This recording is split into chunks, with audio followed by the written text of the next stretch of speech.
Hey guys, it's model making time, and today we're going to have an interview with Revell at Bolton Model Show 2026. There'll also be another video going through the entire of Bolton Model Show, so keep an eye out for that. But today we're interviewing Revell. We're going to have a talk with them just before their release comes out on Tuesday. Hey guys, so we're at Bolton Model Show 2026 and we're here to interview Revell and ask them some questions. So do you want to start by just introducing yourself? Yeah, hi, I'm Luke. I'm the aircraft and space product manager for Revell. So I pick the range, pick the deco options and attend all the lovely shows like this. And how have you found the show this year at Bolton? The show's been very busy. I'm based down in Margate, so it's a bit of a trek, which I tell everyone, but it's well worth the journey. Very, very busy morning. It dies down a bit in the afternoon, as with most shows, but a lot of interest in our new products, Hunter and Meteor and things like that. So, no, very happy with how it's gone. I guess that's a good point to start on, is the Meteor, because obviously that's quite recently come out with the first edition that's come out. From what I've seen, it seems to have had good reception. Yep. How have you found it? What have you heard? Yeah, so we were limited to 3,000 units for this release with the first edition. Sold out within a week, so can't be bad. Very well received. I think people note that it's a step up for us in terms of quality and also just the way we do things at Revell. Obviously, it's a slightly more expensive product at £109 RRP in the UK, but it's really good value for money when you add up all the extras that are included in the kit. And people just seem to love the build, which is great. You know, it took us 15 months from design to being on the shelf, which in terms of product development in the model kit world is breakneck speed. So just very glad it came out well in the end. And in terms of sort of your production of new kits, your design of new kits, how has that changed compared to how Revell have done things? You said it's a step up. Yeah, so new technology in terms of moulding and tooling, investing a bit more in that side of it. Slightly different approach to the design as well, using some new people. And all that has come together to create this sort of like really, really good product. Just a lot more attention to detail in everything we've done, essentially. A revisit to all our processes, looking at how we do it, how we can change it. And also, you know, this is the start of a journey. This is us signaling where we want to go and asking for people's feedback. This was good, this wasn't so good. And we've had plenty of that at our model shows, and as you know, happens. So, you know, keep the comments coming, guys. It's really helpful to us in terms of our development journey. We want to put Revell back on top. Obviously we have a long way to go, but we're getting there. Meteor's a good first step. And you've got the Hunter next to you that's still in development, I assume, like based on... Yes, so the model we have here is our first development model. So you'll see it's got no wheels or undercarriage or anything, because we're only testing the fit of the new parts. Obviously the existing tooling is 1997 single seat tooling, and then we have the two-seater parts that are going on. So you'll see there's two different shades of plastic. The darker stuff is the new stuff. First test shots, there's always a few issues to clear up, flash here and there, some fit problems, nothing we don't expect. So a few rounds of revisions and we should be there. Obviously it's slightly different to the Meteor in that it's a development of an existing product rather than a whole new thing. So externally the detail has to match the original tooling, because it would look weird to have this nose that's fully riveted and then the main aircraft be very smooth.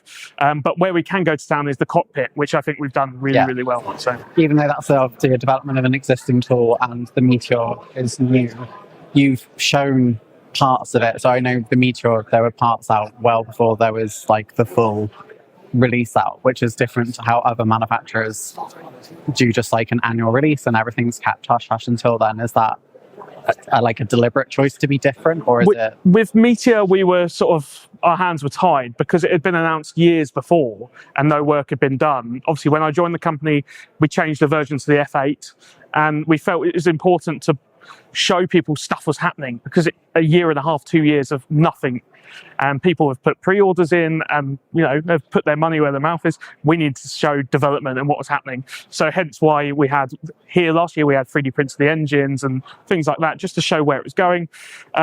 Ideally, we'd be working far enough ahead that we could work more conventionally, where we're announcing an annual range and then showing parts. But that being said, I think there's something nice about bringing people along with us on the journey, something a bit different. You know, Hunter, for example, showing first test shots here rather than anywhere else. It means that people are engaged. We get a more accurate model at the end of the day because of the feedback, which is great for us. It means the general public are more likely to buy it. And if you feel that you've been involved in the project, you're more likely to buy it as well. So there's something nice about that. There's also something nice about being able to surprise our audience. You know, come Tuesday, we're recording this on the Sunday, we'll announce our range. Hopefully there's some surprises. But who knows, further in the year, there might also be some surprise releases. Oh, exciting. Lots of stuff to look out for. One of the things I've seen with Revell's boxings, and I think we've spoken about this before anyway, is the box themselves have changed. It's not just boxes that get flattened anymore. Yes, so strength is one of our big considerations. Side opening boxes, love them or hate them. I think most people are in the latter camp there. They get squashed, they're hard to put stuff back in. So for most of our boxes that were side opening before, they're now a hinge top, which comes with the added benefit that you can use it to store your components. You're not pinging off things as you're putting it back in the box, but also where you're doubling up on layers of card, it's a lot stronger now. The weakest edge is where the hinge is, which for most box sizes is fine.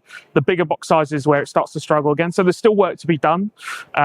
Big boxes like the Meteor or what the Hunter will be in have always been two-piece boxes, but with thin card. So we're now looking at creating a tray that's fluted cardboard, corrugated cardboard, to make it stronger. So still work to be done, but you know, it's one of the first steps of trying to change people's opinion of Revell and the quality of what we offer to them. So in terms of opinions of Revell, obviously there's a feeling towards Revell of being old kits, not really very well labeled, like Matchbox, ASCII kits, and that's become a bit of a meme around Revell. Yes. Yeah.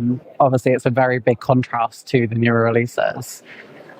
Is Revell going to do anything to sort of, be more transparent about the releases they have, or the kits that are actually inside each release? Definitely. So one way we're doing that is just pruning our catalogue a bit better. So getting rid of stuff that is maybe past its best, things that should have been retired a while ago.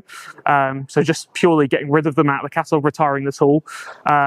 Then there are ways where there are products that still make us money and people still want, but are maybe older and might surprise someone if they picked them up by mistake. So we're reintroducing the Revell Classics range, which previously existed in the 90s, serving a slightly different purpose, but this one is for sort of fan favourites, but indicating that it's a slightly older release as well. So we're going to have some information on the box with the Revell Classics logo, but also a QR code that tells you some of the history of that kit as well, to avoid that sort of surprise of, I don't know what's going to be in the box unless I go on ScaleMates. So we're trying to be as transparent and honest as we can. That process is taking slightly longer than I want, but we are getting there. As I say, the biggest thing we can do is selectively pruning the catalogue in a way that those kits never reach the consumer where they shouldn't. Obviously, there are some kits, I'm thinking the Twin Otter, which is originally a Matchbox tool that still sells great guns and people still build it. It's a great model, but it is definitely older. You know, I think it's 70s or 80s tooling. So if you pick that up and it's in the same box as the Meteor, you're expecting the same experience, which you don't get. So something we're working on with the help of the Classics logo, pruning, and also some info using QR codes. In terms of QR codes, is there any plan to do sort of digital instructions rather than again having to go on ScaleMates to get instructions if you lose them like I always? So digital instructions is a tricky one because as a hobby, especially model hobby, trying to encourage people to stay away from screens. So that's where the paper manual is so good. But in the case where you've lost manuals and things like that, we actually have the Revell Download Center already, where you can find copies of stuff, if not on ScaleMates. But it's something we can include on our boxes is a direction towards that, just in case. In terms of purely digital manuals, I'm against it pretty much. Well. Yeah. I just like having an easy way to get them. Exactly. Yeah. So I lose mine all the time. Exactly. So there's lots we can do with these QR codes that have come onto the new packaging style over this year. And, you know, including links to instructions is one such thing. So behind us is the absolutely enormous brick system. Do you want us to sort of talk through how it's come to be that Revell have got quite an expansive range of different products? I'll talk about that and also the click system. So we have brick system is new to us, and so the first one we have is U96, the Das Boot license tie-in that we have, and all those components open up, all those sections open up. Something like 4,000 parts, might even be 6,000. Struggling to remember. And it's huge, as you can see. Yeah. We've seen this huge trend towards kidults, as the trend is called within marketing, people that are revisiting hobbies such as bricks like they had when they were kids, but on a much larger scale. You know, it's not pocket money kits, it's a bit more. So obviously this comes at a price tag of over £200, but it's a lot of plastic you get in the box. And so one thing we're starting to do is like military brick system. So this year, come Tuesday, when we announce our range, you'll see we have quite a few things. And it's done really, really well for us. Another thing that's doing well for us is click system. And so obviously plastic modeling, we know there's a bit of a barrier to entry, skills, people are intimidated by the work that's needed. And so this is less so. You know, click system, you get a guaranteed result. Same with brick system, things that click together in a satisfying way. That brick system obviously resembles what it's made out of, but the idea with click system is it looks like the real model at the end. So the Fent Vario is our first big one that we've done. Again, a bit like the brick system, focusing on the higher end budget. So over £100 for the tractor. But we're seeing more and more demand for that side of the market. Because there's been older kits that were kind of meant to be the easy to put together. So something like the F117 yes, was meant to be of that ilk, but that's obviously a really low price tag. Yes. But they're going to sort of be lower price, more accessible sort of click style kits. Yes. The hope is there will be, especially in aircraft. I think a lot of our aircraft click system is some of the older stuff at the moment. As you say, there's been previous attempts at it, sort of dating back to the American market.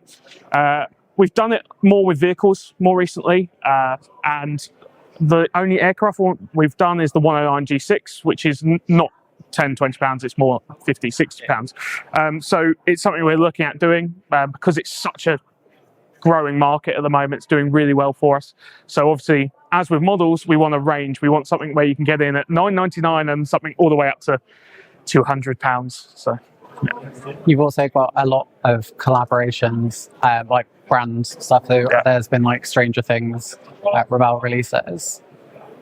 How do they sort of work compared to, say, you know, like standard military releases? Because I know Revell is, I guess, both a model kit brand, but then like also into sort of the toy brand area. Yeah. Do you find that they operate differently? Like, it's a completely different consumer who goes to them, or is it sort of a good crossover? We generally find there is crossover with licensed stuff, but the licensing enables you to reach audiences that you might not with traditional plastic modeling. So Stranger Things, Star Wars, all sorts of things like that. So yes, there is some crossover, but it's that chance to reach into mainstream markets that maybe traditional aircraft or tanks or whatever might not. Obviously, they ask for their chunk of change in exchange, but we reap the benefits as well. Alongside, like, I guess less conventional releases have been a couple of releases that are like potentially like a special looking, well, the Typhoon's the one I can think of the top of my head, which has a book with it and a price tag to go with the sort of style of release. And that's had quite a varied response, I would say. Yeah. Is that something you're still going to continue to do, or what? Yes. So I think platinum editions and special editions have their place. I think in previous products, maybe the value proposition, as we call it, hasn't been great. You know, you shouldn't be able to go and buy the components that were in that kit for less than what we're offering it.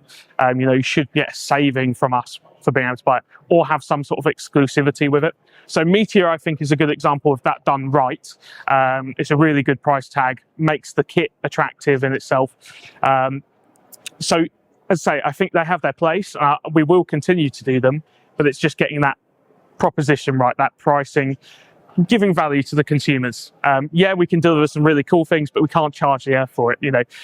So future collaborations with people like Reskit, Edward, whoever they may be, are you know, potentials where we can give a standard kit with add-ons or whatever it may be that aren't available to the general public. So yeah, definitely on its way, but in a better way, I would say.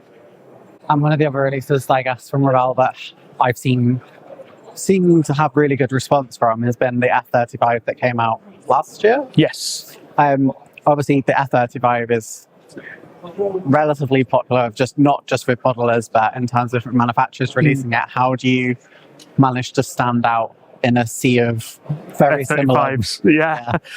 So you're right. There's so many F35s, but there's so many Spitfires and so many 109s. You know, I always say to people, it's something that a model kit company needs. Just because someone else has it in their range doesn't make any money for us as Revell.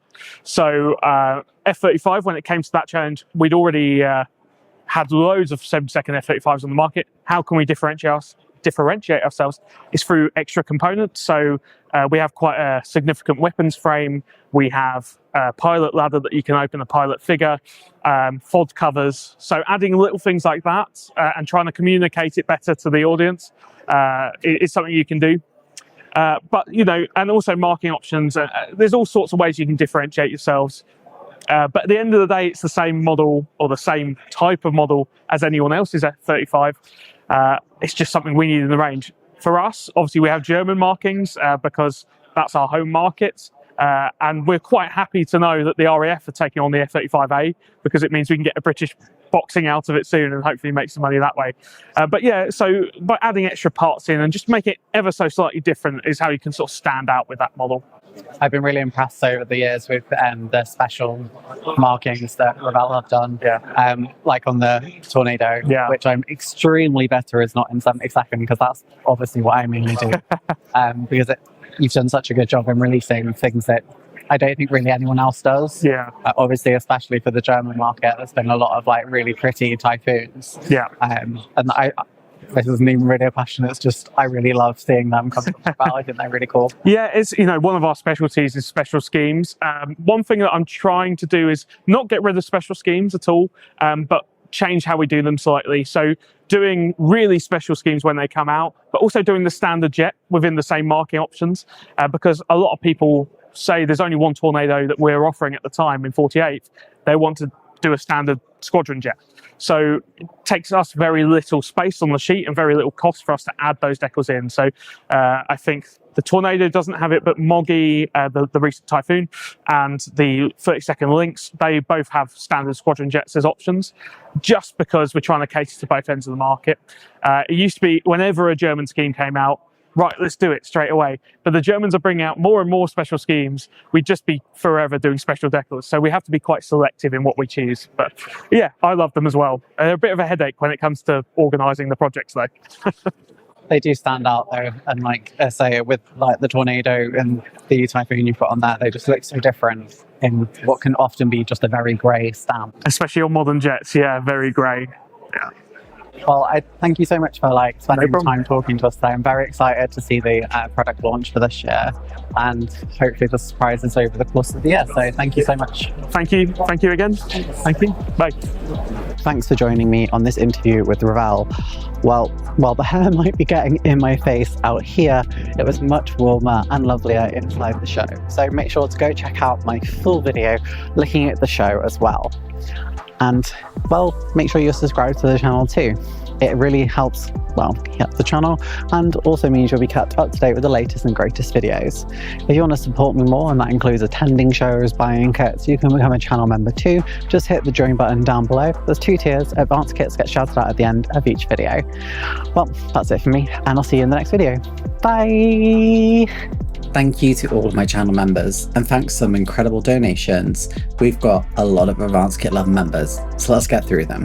Lady Fury, Nicholas Thomas, Mad Rob, Jack the Modeler, Alexander K, David Eade, Maria Lucas, Matt MZ, Martin Ward, Edma, Jim Brick, Darren May, Mark F, Exploring Unseen, Jocks Model Bench, Baz P, Graham McRobert, Bernie Hagyard, Patrick Clark, Paul Wiltshire Models, The Nexus Models, Arnie Jan Balderson, To Boldly Goes Model Works, Model Making John, Julian Hall, Rob Taylor, Phil, Joe Leal, Zoltan Finter, Marcus Granfield, Star Trek Props and Models, Taggers, 365, Bobby G, Dafty Duck, Bob and Genevieve Owlbridge, David Barber, Jeff's Dioramas, Explosive Water, who is one of the longest Advanced Kit level members, and the person who got us to this level of Advanced Kit level members. Thank you so much again to Crazy Loacher.